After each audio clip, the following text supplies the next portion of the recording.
So we have a Troy Bilt Pony 42K 7-speed shift on the go riding mower here. Essentially the customer says it won't start, so it'll turn over fine, just will not fire whatsoever. So I've got it unhooked here so we can test it without me being on the seat. So we're going to go ahead and try to fire this thing up here. Looks like it's got the Kohler 5400 series, 541 cc 17 horse engine in it. So one of the newer Kohler engines they're starting to put on some things.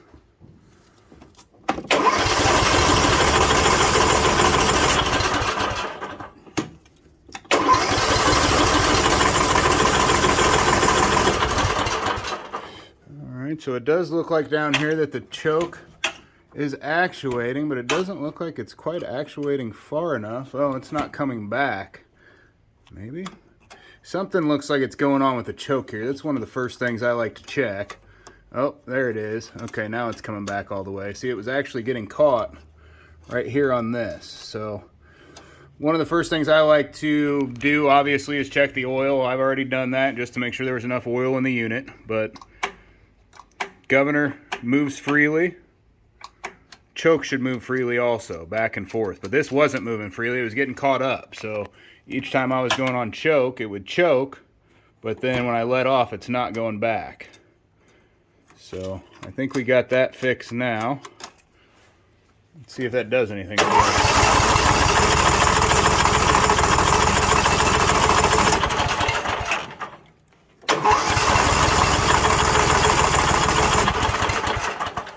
Okay, so I'm still getting nothing here. I'm not sure if that has anything to do with it or not. What I'm going to do is I'm going to go ahead and try a little bit of starting fluid down here.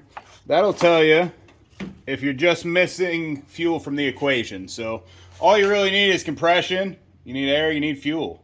So let's see what we got here. Spray a little bit down in there. Got a good amount in there.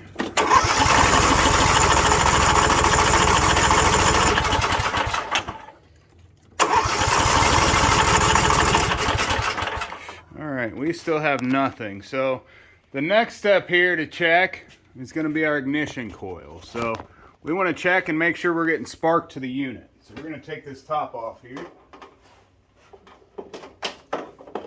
Take the hood off real quick.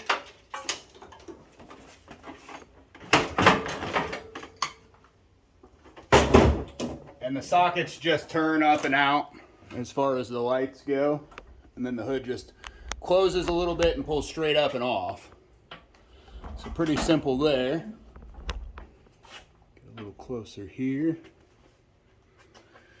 Alright, so we're going to check the spark. I've got a spark tester here. Go ahead and see what that says. Down a little better view here. Still kind of hard to see, I think. Should be good. Let's see what it says. So it's showing low spark flashing there.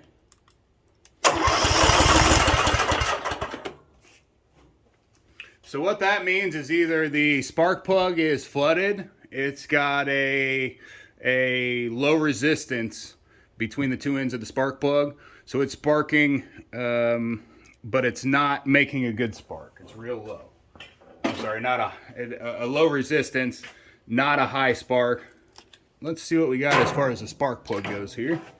Go ahead and pull it out.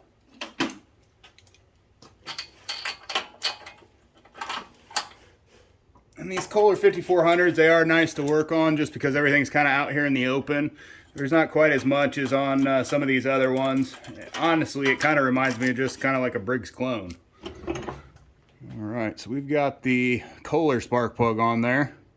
Definitely got some carbon and stuff on it. It doesn't look real bad, but it's definitely fuely too, sooty. So maybe we haven't been getting a good combustion or something out of it. What we're going to do is we're going to go ahead and put a different spark plug in here. See if that does anything for us. Because we know at this point we're not getting good sparks. So either we've got a coil issue, we've got an issue with one of the safeties, or we've got a spark plug issue. So should at least narrow down the spark plug part of it with the new plug. I don't think that is the plug. I'm thinking it's the wrong one here. Yeah, grab one of these. Looks like a DCPR 6E.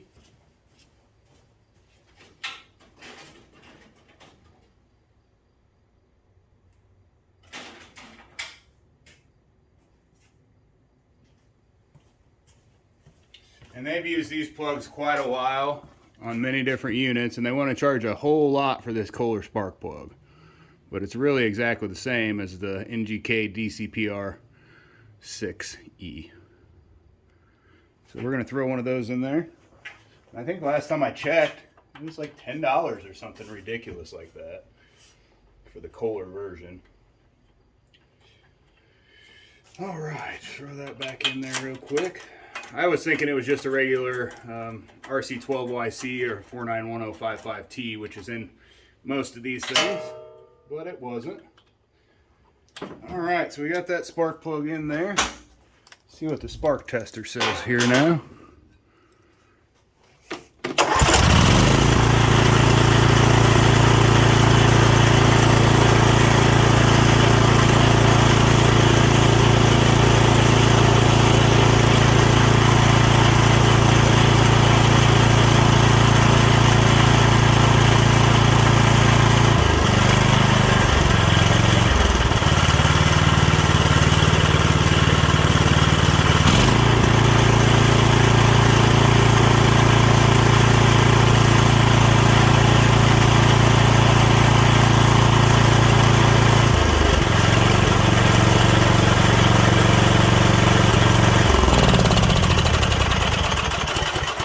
So it looks like this is one of the cases where it was actually the rare instance of a bad spark plug here. There's definitely not enough on this to cause this thing not to spark or anything like that. But this spark plug is bad, and that's what caused this unit not to spark. It's a very rare instance. Everybody tries to tell me it's their spark plug, you know, when they bring it in, but 9 times out of 10 it's not, you know. But you do also always want to make sure that you check everything else. See, on this, when I got this all going, if we would have left this bent back towards the back here, the choke would not have came off all the way here. So that's not allowing the choke to come all the way off. It gets caught there.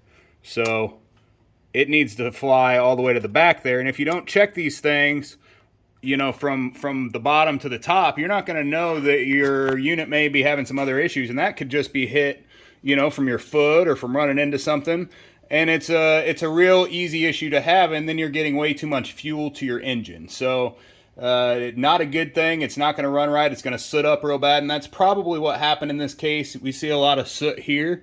So it's probably just from that choke not quite coming off all the way, and this spark plug maybe burning hot or something. I'm not sure. We almost never, again, see bad spark plugs, but there it is. There it is. One of those unicorns. Thanks for watching. Like and subscribe.